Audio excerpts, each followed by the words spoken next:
ఒక చిన్న గ్రామమంచున పాత బంగ్లా ఒకటి ఉండేది. ఆ ఇల్లు చాలా కాలంగా మూసి ఉంది.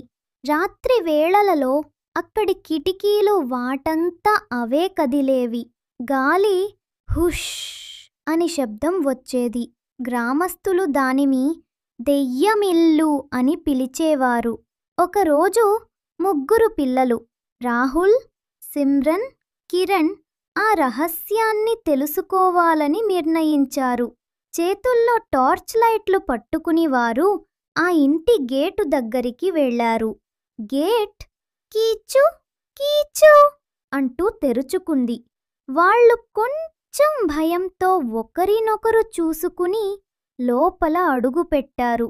ఇంటి లోపల దుమ్ము, సాలీడులు, పాడైన ఫర్నిచర్ కనిపించాయి. ఒక మూలలో పాత అద్దం ఒకటి కొంచెం వెలుగుతూ కనిపించింది. రాహుల్ దగ్గరికి వెళ్ళి అద్దంలో చూశాడు. కాని ఆశ్చర్యం! అద్దంలో వాళ్ళ ప్రతిబింబాలు కదులుతున్నాయి, కాని వాళ్ళు మాత్రం నిలబడి ఉన్నారు.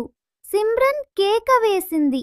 ఆ క్షణంలో అద్దంలోంచి నల్లని నీడ బయటకు వచ్చింది. ఆ నీడ పొగలా వారిని చుట్టుకుంది.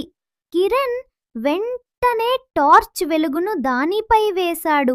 వెంటనే ఆ నీడ కరిగిపోయి అద్దంలోకి వెళ్ళిపోయింది.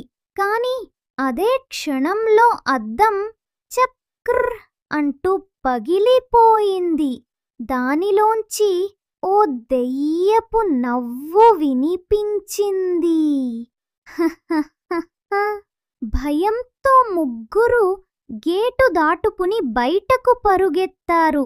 వెనక్కి తిరిగి చూసేసరికి ఆ బంగ్లా మళ్ళీ సైలెంట్గా నిలబడి ఉంది, చంద్రకాంతిలో మెరిసిపోతూ. భయం వెనుక ఎప్పుడూ ఒక రహస్యం దాగి ఉంటుంది. దానిని తెలుసుకోవడమే ధైర్యం.